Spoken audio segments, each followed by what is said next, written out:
Hi everyone, my name's Maddie and today my presentation is going to be on recycling. More specifically, recycling and pollution as a whole. According to the World Wildlife Fund, every minute, roughly, one dump truck load of plastic goes into the oceans, hurting and damaging our wildlife and contaminating our food supply. Earth, our one and only Earth, is slowly deteriorating right under our noses because we lack as humans to see the big picture.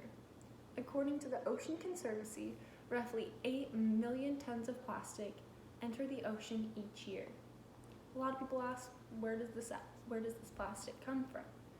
Today, I'm going to hopefully explain the relationship between our recycling habits and how it affects our oceans.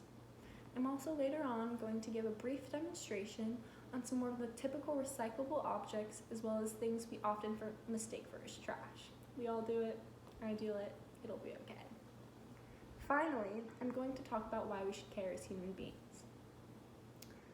I'm going to say that the problem isn't necessarily how much plastic we use, rather the way we dispose of it. Plastic in our oceans is impacting nearly 700 marine life species. Again, according to the Ocean Conservancy, plastic has been found in more than 60% of all seabirds and 100% of all sea turtles. Additionally, microplastics, a little tiny plastic, are being found in our fish. They eat it as food and it's undigestible. Now, we're the ones ingesting the plastic and it ends up in a big full circle moment and being our problem again. How can we make sure this vicious cycle doesn't continue, you may be asking? Well, half the battle is where everything goes. A lot of the time, we make an effort, but we end up choosing the wrong bin. For example, here are some common household everyday items to recycle and not to recycle. First off, we have plastic bottles and containers, cans like soda cans, cardboard, cartons, glass, and bottle containers. So right here, I have a few items. I have an empty milk carton. It's plastic. Also, on the bottom, you can see it has the little reduce, reuse, recycle sign. You know, we all use that a lot growing up. Then I have right here an old pasta box. This is cardboard. This goes in the recycling. Yeah, pretty easy. And then right here I have a empty glass juice bottle, which would also end up in the recycling. And then a few things to not recycle. So you wouldn't want to recycle any plastic bags, any household items like clothing, textiles, or any sorts of fabrics, food compost, and pizza boxes. Right here, I have an old pizza box. I know it's cardboard, and you may be asking, why can't you recycle it? It's cardboard.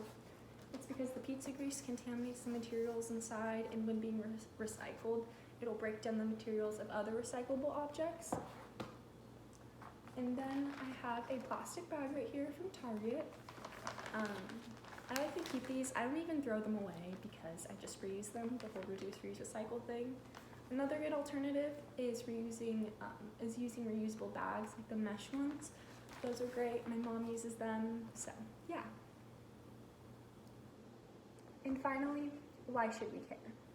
Not only does recycling directly affect our oceans, but according to the Recycling Economic Information, otherwise known as the REI, they did a study in 2016, and it was released by the EPA, and it states, recycling and the reuse activities in the United States accounted for nearly 7,000 jobs. It has an effect on all living things, which makes it even have a greater importance to us. I think it's awesome. A simple thing like recycling can have an impact on so many. Our one and only Earth is slowly going to vanish if we don't take action soon. The world is heating up and the animals are suffering.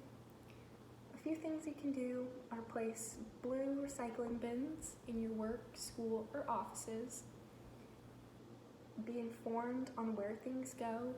Be conscious of what you're using and not. And finally, reduce, reuse, recycle.